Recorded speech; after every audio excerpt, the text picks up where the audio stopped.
Hello दोस्तों, स्वागत है आपका अपने चैनल एस्पिरेट्स ब्लॉग्स में। आज हम लोग बात करेंगे जी यूपी पुलिस में जो मेडिकल चल रहे हैं वो कैसे चल रहे हैं। सबसे पहले आपकी एंट्री आपके पुलिस लाइन में जहाँ पे आपका सेंटर होगा वहाँ पे सुबह 9 बजे से एंट्री चालू होती है। सुबह 9 बजे एंट्री चालू होती है। वहाँ पे आपको सबसे पहले आपको जब गेट में एंट्री करेंगे तो वहाँ पे साइन कराया जाएगा।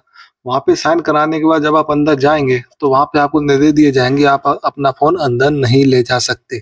तो इसीलिए आप अपना फ़ोन अगर नहीं लेके जाएँ या फिर आपके साथ अगर कोई जाए तो उसके पास अपना फ़ोन छोड़ सकते हैं। फिर वहाँ के बाद जब आप लोग एंटर करेंगे तो आपको बाहर को एक कुर्सियों पे बिठाया जाएगा और कुर्सियों पे जब तक बिठाया जाएगा जब तक आपके सब बच्चे जितने भी 50 बच्चे बुलाए गए हैं, जितने भी बैच बुलाए गए हैं, वो लोग जब तक नहीं आ जाते तब तक आपको उसी कुर्सी पे बिठाया जाएगा। कुर्सी पे बिठाने के बाद 5-5 करके 5-5 बच्चों का ग्रुप बनाकर हॉल के अंदर ले जाया जाएगा। हॉल के अंदर ले जाने में क्या काम होगा, वहाँ से आपका मेडिकल की प्रक्रिया चालू होती है। सबसे पहले आपका वहाँ पे 5 कुर्सी डली होंगी, पाँचों कुर्सी पे आपको एक-एक करके बैठना है। एक-एक कुर्सी पे बैठने पर आपका एक-एक करके फॉर्म भराया जाएगा। आपको उस टाइम पे 5 फॉर्म भरने हैं, वो आपको निर्देश देते रहेंगे कि इस फॉर्म में क्या भरना है, इस फॉर्म में क्या भरना है, यहाँ पर क्या भरना है, ऐसे आपको वो बताते रहेंगे। वो 5 फॉर्म, 1 कुर्सी, फिर दूसरी कुर्सी, फिर तीसरी कुर्सी ऐसे करके आपको पाँचों कुर्सी पे स्टेज पार करके जब आप पाँचों फॉर्म भर देंगे, आप वहाँ पे अपना नाम, रोल नंबर, पिता का नाम, ईमेल आईडी, अंगूठा, साइन ये सब जब कर देंगे, तो आपको एक अलग मेज़ पे खड़ा किया जाएगा। वहाँ पर आपको आपकी फ़ोटो से मिलान किया जाएगा, आपकी वही व्यक्ति हैं जो आए हैं और जिसका एडमिट कार्ड दिया गया था, बुलावा पत्र दिया गया था, आप वही हैं या दूसरे, इसका मिलान किया जाएगा।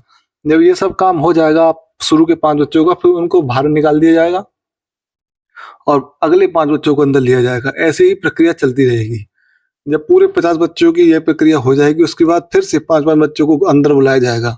अंदर बुलाने के बाद सबसे पहले आपको निर्देश दिए जाएँगे कि अब आपका मेडिकल चालू होने वाला है, तो 5 बच्चों को एक कोने एक साथ खड़ा किया जाएगा और आपसे कहा जाएगा कि आप अपने कपड़े उतार लो, सिर्फ़ अंडरवियर में आपको रखा जाएगा। अंडरवियर में रखने के बाद सबसे पहले आपकी हाइट नपेगी और हाइट नपने के बाद आपकी चेस्ट नपेगी।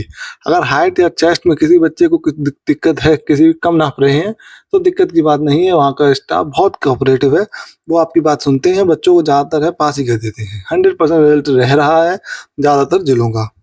तो सबसे पहले आपकी हाइट नपेगी, आप ये पेज देखिए, सबसे पहले आपकी हाइट नपेगी। हाइट आपको पता है 168 सेंटीमीटर होनी चाहिए, फिर आपकी चेस्ट नपेगी जो 79 टू 84 होना चाहिए।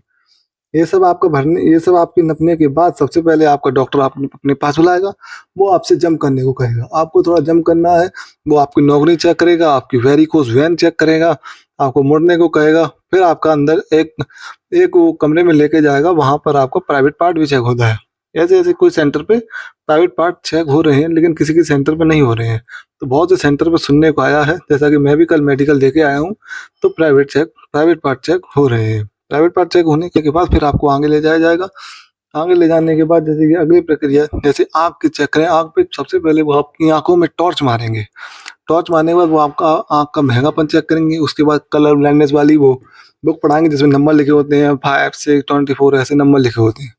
वो डिस्टेंस विज़न पढ़ाएँगे, डिस्टेंस विज़न कुछ ज़्यादा ही दूर है। उसकी लास्ट वाली लाइन पढ़ने में सभी को दिक्कत हो रही है, लेकिन उसमें कोई भी मेडिकल इश्यू नहीं है, सबको पास कर रहे हैं। फिर वहाँ पे होने के बाद आपको ईयर टेस्ट किया जाएगा।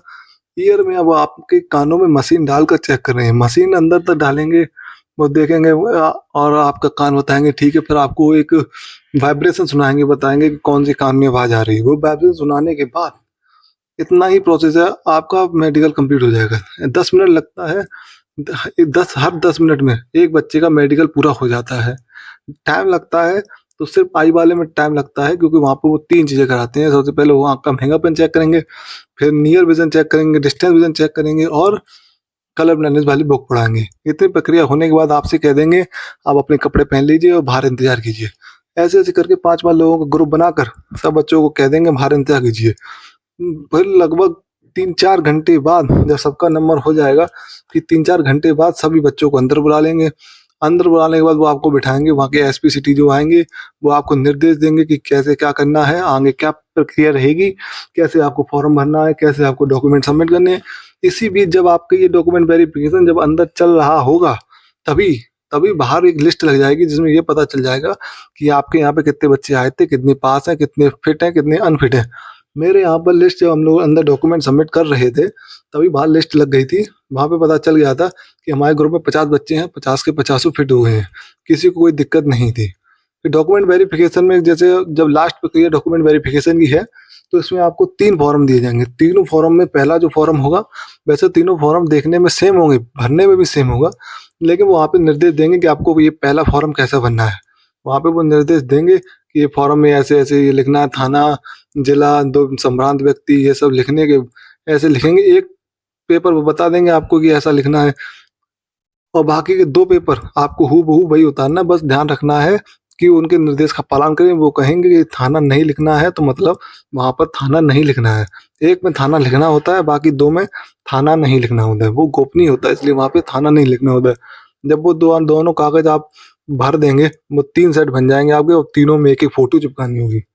एक-एक सब में फ़ोटो चिपकाने के बाद फिर वो आपको निर्देश देंगे, अपने डॉक्यूमेंट को लिस्ट में लगाइए। जैसे कि आप ये पेज देखिए, जैसे कि आप ये पेज देखिए, 8 डॉक्यूमेंट आपको चाहिए।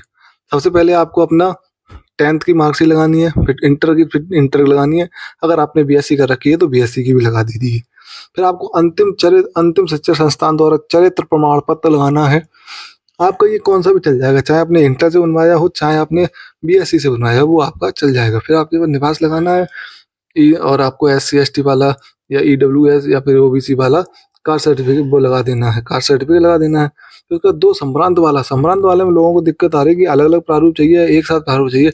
वहाँ पे कोई दिक्कत नहीं है, आपका चाहे अलग-अलग हो या दोनों का एक ही में हो, उसमें कोई दिक्कत नहीं है। आप कोई भी ले जाएँ, वो आपका पास कर देंगे।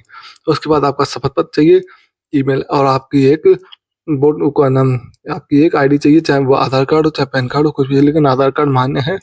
और आपको फ़ोटो भी कम से कम 20 लेके जानी है।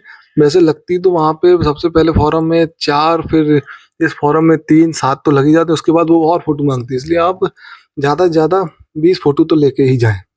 ये सब प्रक्रिया होने के बाद ये सब प्रक्रिया होने के बाद बच्चों को निकाल दिया जाता है, कह दिया जाता है आपका मेडिकल पूरा हो गया है। लास्ट में आपके साइन कराते हैं और आपसे कहते हैं आपकी प्रक्रिया पूरी हो चुकी है, अब आप लोग जा सकते हैं। फिर जब सब बच्चे एक साथ बाहर निकलते हैं, तब देखते हैं कि अपनी लिस्ट देखते हैं, आपका नंबर देखते हैं कि फिट है या अनफिट है। ये सब बच्चे देखने के बाद अपने-अपने घर चले जाते हैं। इसलिए अंत में आपसे यही कहूँगा कि आपको मेडिकल में डरने की ज़रूरत नहीं है।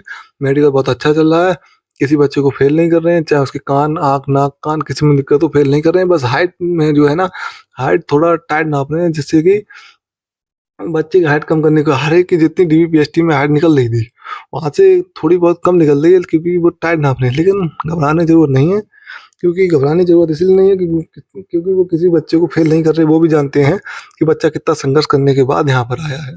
इसीलिए वो किसी को फेल तो नहीं कर रहे हैं, लेकिन हाँ, जब तक आप पास नहीं हो जाते, डर तो लगा ही रहता है।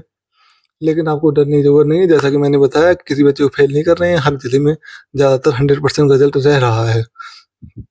और आपको और जानकारी के लिए हमारे चैनल से जुड़े रहें। अधिक जानकारी के लिए आपको अगर कोई और जानकारी चाहिए, तो आप हमें कमेंट भी कर सकते हैं, मैं आपके कमेंट का रिप्लाई दूँगा। और आपको किसी भी डॉक्यूमेंट में, मेडिकल पॉइंट में कुछ भी आपको पूछना होगा, आप कमेंट कीजिए, मैं आपके लिए एक अलग से वीडियो बनाऊँगा। तब तक के लिए जय हिंद। चैनल को सब्सक्राइब करें, लाइक करें, फॉलो करें और शेयर करें। धन्यवाद।